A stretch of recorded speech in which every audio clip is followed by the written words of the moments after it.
semuanya, salam kenal. Saya Marsha Putri Pratama dengan NIM 55512500084 dari Fakultas Ekonomi dan Bisnis, Program Studi Manajemen. Kalau konstitusi bisa bicara, apa katanya tentang kita? Bayangin deh kalau misalkan konstitusi itu bisa ngomong. Pasti dia bakal ngomong gini, aku bingung deh, aku dibuat untuk kamu, aku dibuat untuk semua orang di negara ini tanpa terkecuali.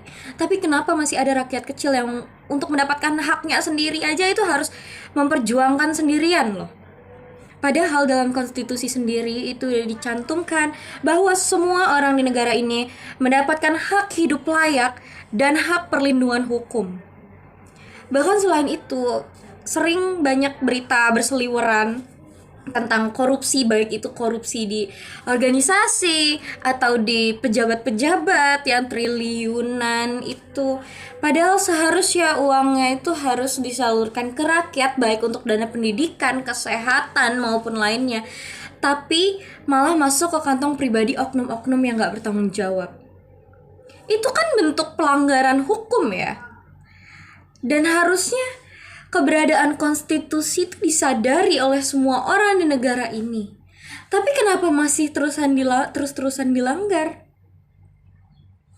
Bahkan selain itu, ada pun hak bebas berpendapat. Terkadang hak bebas berpendapat itu tidak dijalani. Dari apa buktinya?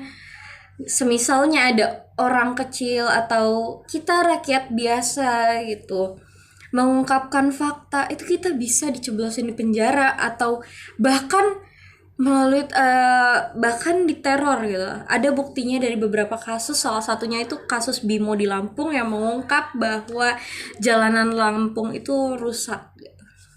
Bahkan dalam konstitusi sendiri itu sudah menegaskan bahwa semua warga negara di sini itu harus mendapatkan perlakuan yang adil, hak yang menyeluruh, serta perlindungan hukum yang sama. Tapi kenapa banyak oknum yang menyalahgunakan hal tersebut? Lantas untuk apa ada konstitusi kalau hanya dijadikan pajangan? Kalau konstitusi bisa bicara, apa katanya tentang kita? Mungkin konstitusi bakal jawab, aku sih udah jelas dari awal, tinggal kalian aja mau beneran jalanin aku atau hanya jadikan aku sebagai formalitas.